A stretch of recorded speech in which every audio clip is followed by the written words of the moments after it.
Welcome to the first edition of Brooklyn's True Brooklyn Stories. So, my name is Bill Guns. I don't have a gun. I never possessed a gun. But I do possess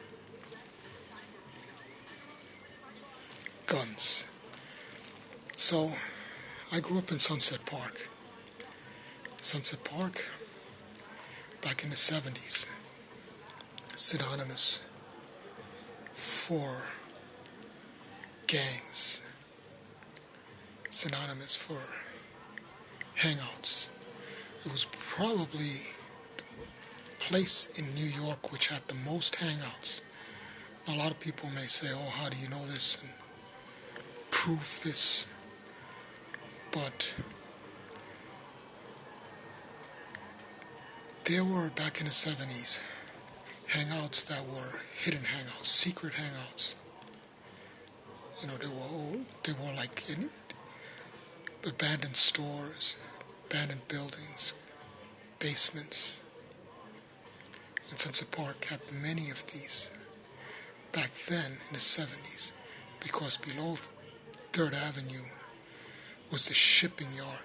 The old shipping yard, you know, a lot of the business there, shipping business, closed down. Post-war, it died out. So there were a lot of like abandoned factories, and these factories were hangouts for gangs. There also were places that you just, you know, looked, and to this day look really nice, historic, and they're very inviting. So if you're familiar with Sunset Park, and if you're not familiar, I'll give you a picture. I'll paint you a picture. The park itself runs from 41st Street to 44th Street, and from 5th Avenue to 7th Avenue. Perfect square. Okay. What's unique about the park is you look down and you can see the entire New York skyline, you can see the harbor, you can see the ships from Manhattan Harbor all the way up to Verrazano. In Sunset Park is where during wartime you have the flag, a famous flag, they would raise the American flag. And it was a place for a lot of immigrants to come because of the harbor. Now, the Sunset Park itself is on 5th Avenue, from 5th Avenue to 7th Avenue. But the harbor, the famous harbor itself, shipping yards, are on 1st Avenue. They run from 36th Street all the way up to 59th Street, where the famous armory is. So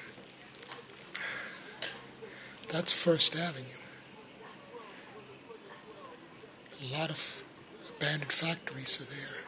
Factories that you see, you pass by, you see huge iron wheels, huge iron gears, abandoned. It's very inviting and it's very historic. But believe me, you don't want to walk there back then in the 70s. Even today, you want to stay away at night, especially at night. Especially if it's nighttime. So, another such place, another very dangerous hangout. So we're talking about hangouts now. So a specific hangout in the park. It's Sunset Park itself. It's on the middle entrance on 6th Avenue, 45th Street. So now the reason why that's very dangerous is because back then in the 70s, all the gangs made an agreement with the police. Maybe an unwritten agreement, but the gangs made an agreement with the police. They can hang out there as long as they don't go around bothering anybody. That is their place. Now, if you're passing by that you didn't know was their hangout, you'd better pass by really. Run past there And definitely don't make eye contact, because they will consider it trespassing, and you can get your ass, you can get a few boots, at least a few boots up the butt, or a few bare knuckles. And if you fought back, you may even get a knife. It wasn't their style. Okay, they didn't mess with anyone who wasn't in a gang. But if you passed through their hangout and you made it seem like you didn't care, you can get your ass kicked. So that was the entrance of Sunset Park on 6th Avenue, 45th Street. Another dangerous hangout was on 55th, 8th Avenue, called Doyle's Bar. Now, I'm not going to name actual names. Doyle's Bar was the place where this gang called the Brooklyn Czars hung out. Brooklyn Czars. It's not, they're not in the movie. But if there's any gang that should be in a movie, portrayed in movies, it's them. Because they fought all the gangs. They kicked ass. Most of them fought with their hands, with sticks, and they knew how to handle themselves. One time, the Coney Island gang challenged them, and they were severely outnumbered. For whatever reason, most of the Czars gangs wasn't in the neighborhood, so when they got called upon to challenged by the Coney Island gang, only like 3 guys showed up. And I'm not going to name the actual name. I'm going to call them Tom, okay, Bob, and Bill. They just went up there with their hands to fight. They took on guys, little group, I don't know what number of group. The guys had knives, chains. Brooklyn Czars gang took away the chains, took away the baseball bat, proceeded to do some Green Beret moves on him. And I got a little taste of the Brooklyn Czars myself, but I was lucky. I escaped because I had some good friends who were very good friends with the leader. And they didn't mess with me, but it's lucky. Go figure. Another very dangerous place to hang out in Brooklyn in those days was on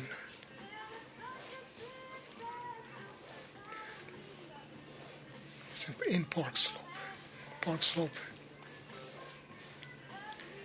if you're familiar with Park Slope on 4th Avenue on 1st Street, there's a handball courts. It's just a regular handball courts, right? But certain evening hours when the sun started to go down, you had some rowdy guys and a lot of betting going on. And they didn't like people from the outside going there because they didn't want to see them, having all these bets, money bets, illegal betting. So if anyone went there, they can get beaten up. Another very dangerous spot was in a pizzeria on 49th Street and 5th Avenue. I forgot the name. It's an Italian pizzeria, but it was best Sicilian slices you can ever imagine. Everybody went there. They came from other neighborhoods to go there. The guy was a great guy. I forgot his name. Yeah, I forgot. It's all these gray hairs. But the thing is, Big Gang was right around the corner between 5th and 4th Avenue. It was the Big Gang. I'm not going to name the guy leader's name, but let's call him Sal. Sal, was the big leader of the gang. And if you didn't know that block was a gang block, and it was easy to mistake because it was a nice looking block, and you went down there, Don't be at your own risk. But I'm going to tell you a story. Okay. I decided to walk down that block. And there were mostly brownstones, like I said. It looked very nice. All of a sudden, out of the basement of these brownstones come these pint-sized kids. And they don't look like they could hurt anybody. They started doing cartwheels and freaking karate kicks. They almost knocked my head off. Then they grabbed me by the arms. I thought, damn, they're going to stab me or something. The leader of the gang comes out, Sal. He says, "What's going on? What are you doing to this guy?" And then he looked at me. He noticed it was me. Now, that saved my ass because Sal, the leader of the biggest gang in Sunset Park, happened to be going out with my neighbor, the hottest girl in the neighborhood. She lived right across from my apartment. Her apartment was right across from mine. And they were good friends with me. So Sal says, "Leave him alone." It's my boy, Well, I didn't talk like that these days. They talk straight. It's my neighbor. Your neighbor. You don't live on 49th Street. Well, trust me, it's my neighbor. So the gangs let me go because Sal was going out with the hottest girl in Sunset Park who happened to be my neighbor. I'm going to call her Mary, but she had some. I tell you, everybody had the hots for her. She couldn't go out 2 seconds. I mean, people in the stores would offer her free stuff. Here, have it, Have a container of milk free, Have the flour free. Another notorious spot was 41st Street 42nd between the park, 5th Avenue and 4th Avenue, where let's call it the white gang, and let's call them the rock and roll gang. I happened to be passing by there. This guy with long hair like Mick Jagger pops out. I said, "Well, it's cool. I love rock and roll. I grew up in it." So I said, "Hey, long live rock and roll." Next thing I know, he takes his belt and he says, he calls his friends, a bunch of guys with dungarees, Levi's. You wouldn't know them from gangs, except for they loved the belts, leather belts with the Garrison buckle, and they all approached me. Again, my ass was saved. Why? Because my brother was friends with the leader there. So, it pays to. So I grew up among all this danger, but I was lucky because you either had friends or family when you the gangs. Because I was a little 8 years old and brothers were already grown up like late teens. Yet another dangerous place to go to. You didn't want to go there. It's the subway station of 53rd Street. It's called the 53rd Street station, but it runs all the way to 55th. Now, these stations have a side exit at the end of the station, which is very, very desolate. And the gangs knew that. They used to hang out in there. Okay, so one time, passing by there, and I heard a bunch of ruckus. And I ran. Good thing I was a good runner. I had about 5 guys chasing me. Through the subway tunnel, I had to run through the tunnel, get on the train tracks, run through the other side. Lucky for me, the train was coming, so they couldn't cross over. And that's how I got away. But back then, each subway had a rear exit. It was very, very desolate. And a lot of times the gangs would break the light bulbs so you couldn't see. And you would have to be very foolish. And a lot of people were foolish, and they would just take it for granted and try to leave through that rear exit and to get mugged. So I gotta tell you, the last dangerous place to hang out in Brooklyn. And you may not be surprised about this. I'll tell you a little story about Sunset Park Pool. Yeah.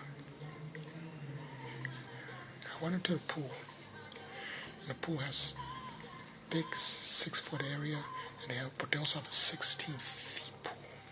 Yeah, 16-foot pool. And some lifeguards. One thing you don't do in those days is go into the middle of the pool, because then the lifeguards can't see you, and because if there's a crowd forms around you, you're dead meat. And I learned this really quick one day, as I thought this group of kids who, knew each other, until I noticed they formed a circle around me. I thought really quick, even though I don't know how to swim, I was pretty good at holding my breath. So I went in the floor of the pool, and it crawled out really fast. Really fast. There was a gap between two people, because even though they formed a circle, but there was one gap, a big gap between two people that formed that circle. They didn't form a perfect circle. See their legs, I scooted underneath between the legs. I kept on crawling underneath, and I crawled towards the end of the pool, so this is where the lifeguards could see me, and I was safe. But, inside the Sunset Park pool itself, I could have gotten mugged. There was a knife that day. No one could see. But the pool itself wasn't the only dangerous part. The locker rooms was a really dangerous part. Yeah, the locker rooms. A lot of people went there to change and everything, but if you were smart, you just stay out of there. I went there with friends, so I didn't get mugged, but I see people get mugged, get their money taken away in those locker rooms in Sunset Park Pool. Anyway, I'll be back for more Brooklyn stories, more dangerous places, more nice places. In my next video, I'm going to talk about the good, positive things about Sunset Park and my positive experiences about growing there. Anyway, signing out. It's Bill Guns.